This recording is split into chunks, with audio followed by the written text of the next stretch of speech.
My mom forgot to save me a seat at Thanksgiving. Said it was too crowded. But my sister's dog had a chair. I didn't argue. I just took the pie I brought, walked out and went home. They called me oversensitive. I didn't reply. That night I canceled my monthly grocery contribution, froze the streaming services, and closed the family Costco account. The next morning my selfish brother. I didn't expect much, but I expected a seat. So, just one chair. One place at the table where I'd sat every Thanksgiving since I was old enough to carry a plate without dropping it. But instead I stood in the doorway holding the pie I baked from scratch, the one I make every year because no one else ever offers, and watched as the laughter bounced around the dining room like I wasn't even there. I felt it before anyone said a word.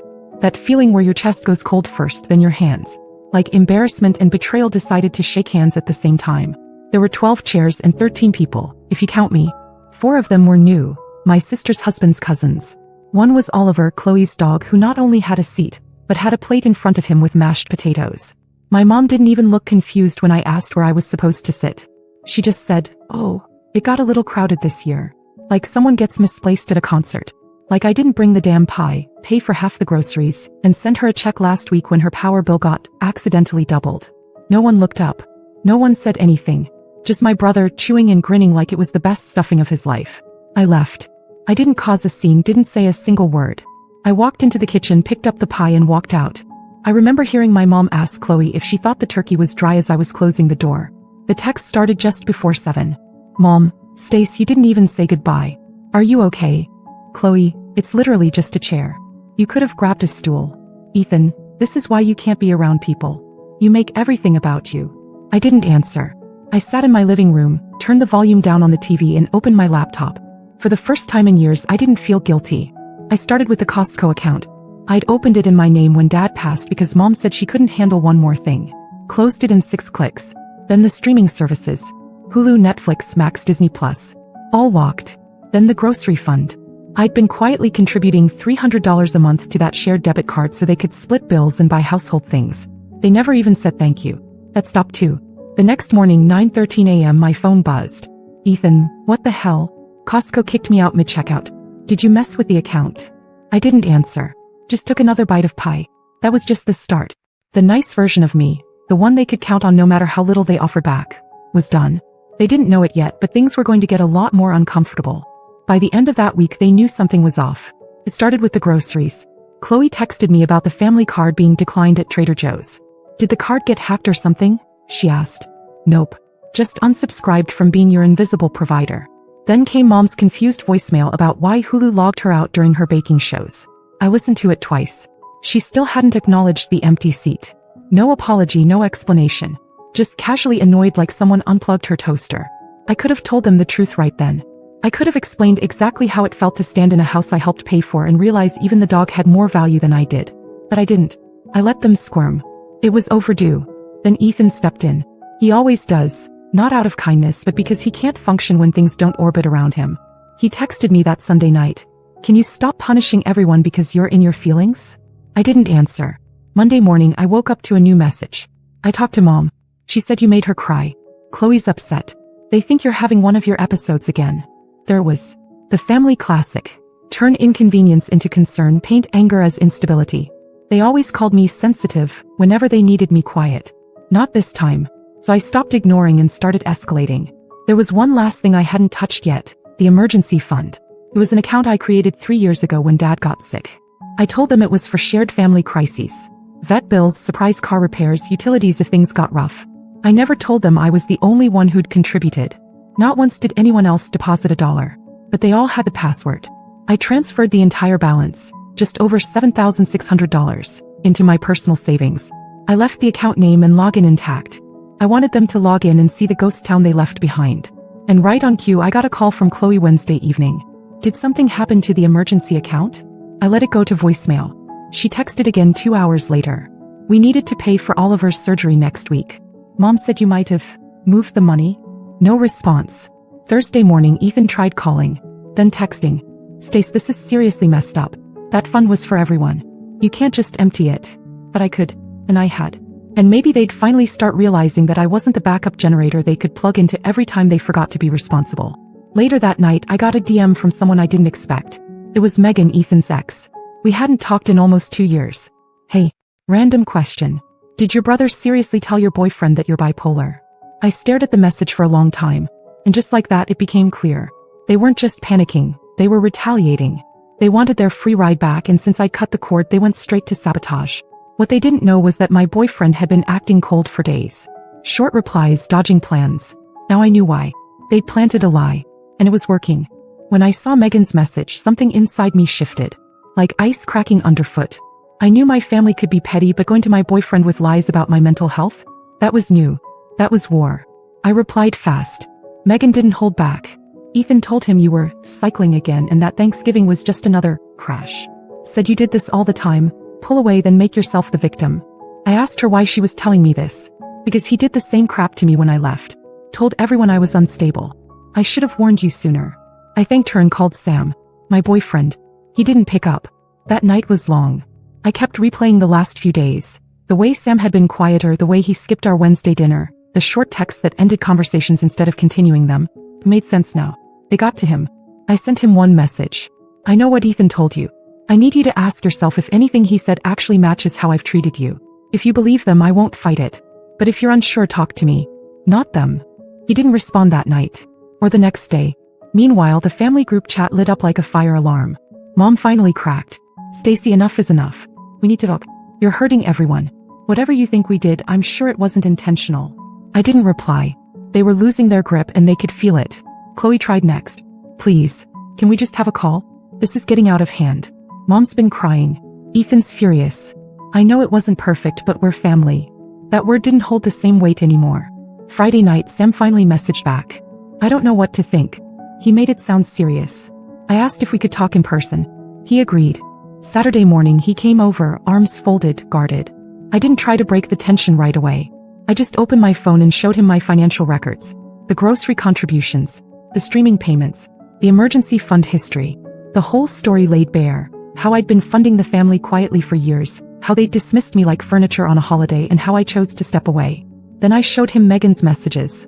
He didn't speak for a while, but when he finally did, his voice was different. They said you'd spin it like this. I swallowed that like poison. I told him to go, that if he needed to believe them then I wouldn't stop him. But if he ever remembered who I really was, he could reach out.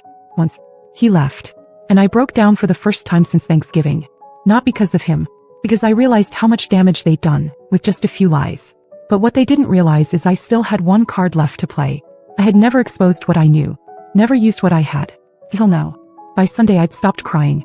Something else had taken over, a kind of cold clarity I hadn't felt in years. They hadn't just pushed me too far. They lit the fuse and stood there watching with popcorn. And Sam, he hadn't texted again. I didn't expect him to. But I knew if he really knew me, he'd come back.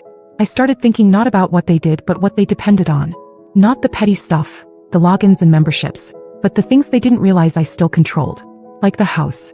3 years ago, after Dad died and the mortgage was suddenly unmanageable, I offered to take it over.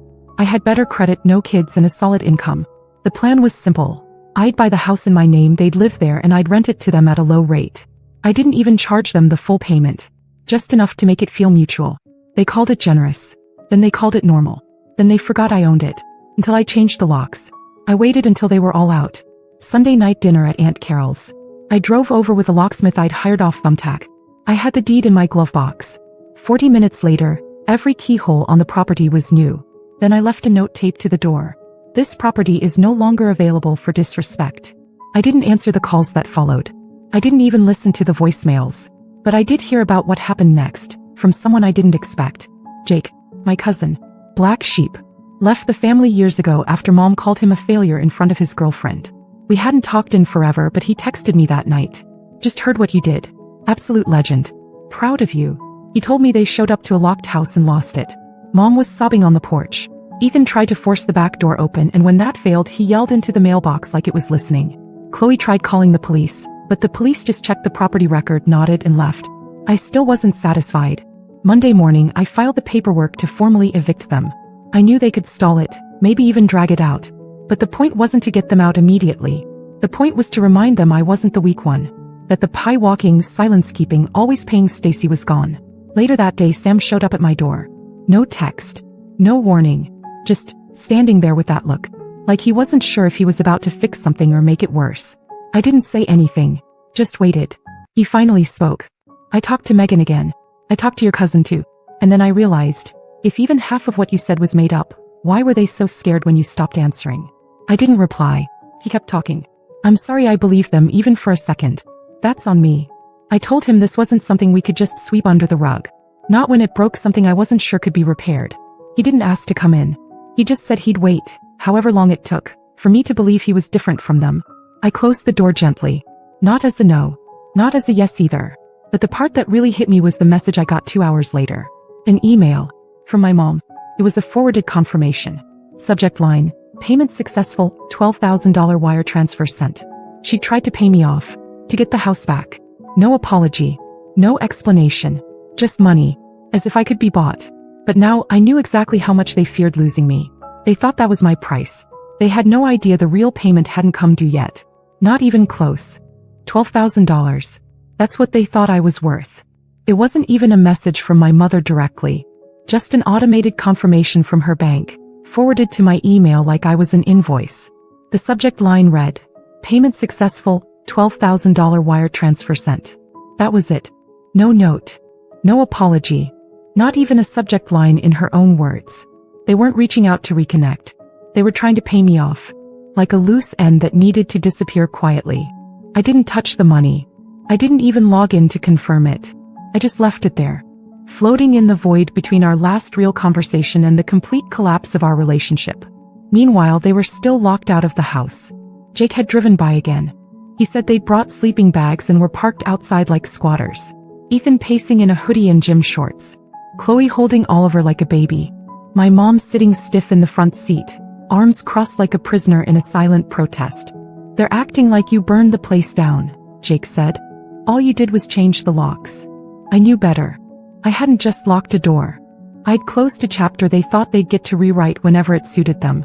But I wasn't done. I'd spent years documenting everything.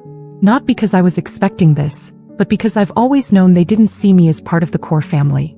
I was the branch account, the emergency ATM, the one who didn't have kids so why not help? The one who always got the seat next to the fridge or no seat at all. So I went through every folder on my computer. Every cloud backup. I compiled screenshots, receipts, documents, and messages. The recurring monthly grocery contributions labeled family. The streaming service subscriptions all under my email. The Costco receipts I paid every time Ethan forgot his wallet. The locksmith invoice from last week. And most importantly, the scanned copy of the original mortgage agreement. The one where I, Stacey Morris, was the sole owner of the property. It included the text from Chloe when I agreed to take over the mortgage. Just put it in your name for now. It'll make things easier. Mom can't handle more paperwork right now. We'll deal with it later. Later never came. Till now. I put it all in a Google Drive folder titled, What You Took for Granted. Then I sent it to Sam. No message. Just the link. He called me 10 minutes later, voice low. Quiet. Like the wind had been knocked out of him. You had all this the whole time? I didn't answer. I accused you of being unstable. And you didn't even show me any of this. You just took it. He was quiet again. I'm sorry. I don't think I really understood who you were until now. I asked him what changed. He said, your mom texted me. Yesterday. Told me you were spiraling. That you'd always done this. Isolate, punish people, hold grudges. I asked what he told her. That I was done talking to anyone who didn't know what gratitude was. It should have felt like a victory, but it didn't. Not yet. I appreciated the apology, but this wasn't about Sam anymore. This had gone deeper than relationships. It had touched something old. Something rotted that I'd been patching up for years with money, silence, and sweet potato pie. And now I had one more thing. Dad's will. The real one. I found it in a folder labeled, Estate, Final, on the external drive he'd given me the year before he passed. I'd never opened it. I didn't want to, but something told me it was time. And there it was. To my daughter Stacey, I leave the house and all associated responsibilities. Not my mom. Not Chloe. Not Ethan. Me. Dated. Signed. Witnessed. They had known. They had to. There was no way they just forgot. They just never filed it. Probably because it didn't suit them. Because it gave the power to the one person they were used to borrowing it from. I made 5 copies. On Monday morning I'd send one to each of them. With tracking. But the 6th, that one was going to court. Monday morning came quietly. No texts. No calls. Just silence. That uneasy, dense kind of silence that follows a storm you know isn't done yet. The copies of Dad's will were already printed, sealed, and labeled. I drove them myself, certified mail, signature required. One went to Chloe's house. One to Ethan's P.O. box. One to Mom. One to their lawyer because I knew they had one on retainer from some old estate issue with my aunt. One to Sam. Not because he needed it anymore but because I wanted him to see it. No summaries. No opinions. Just facts. The 6th I hand-delivered to my attorney. We filed it that afternoon. It wasn't about throwing them out. They were already gone, scattered into guest rooms and couches and rented hotel rooms. It was about finality. About burying the myth they'd built around what the house was. Some shared legacy they believed belonged to all of us equally. It never was. They just liked pretending it was. Jake texted me later that day. They just found out. Ethan called Aunt Carol sobbing. Mom's screaming about contesting it. I told him they could scream into the wind. The document was ironclad. Notarized. Witnessed. Filed before Dad even passed. And then like clockwork the story started. A Facebook post from Chloe about being betrayed by the one person we thought was family. A vague Instagram story from Ethan showing a shot of a U-Haul and the caption, "When greed wins, everyone loses." But the best, the one that made it all click, was the voicemail from Mom. "I don't know who you are anymore. This isn't what Dad would have wanted. You're tearing this family apart." I replayed that last sentence 3 times. It was almost funny. As if it hadn't already been broken. As if they hadn't spent years splintering it with their entitlement and manipulation, and I had just been the one sweeping up the glass behind them. That night Sam came over. I let him in this time. He didn't say much. He just looked around at the quiet, the half-unpacked boxes from when I was still trying to decide if I should move, the pie dish I hadn't had the heart to clean. He asked what I was going to do now. I told him, live. He nodded and asked if he could help clean up. I let him. Not because I needed the help but because it felt like the first real thing between us in weeks. Something small. Honest. As we packed away the leftover mess, my phone buzzed again. Another message from Ethan. "Hope the house keeps you warm when you're alone." I stared at the screen for a second, then deleted it. Because here's what they never understood. I was never alone. They were just loud. And now finally they were quiet.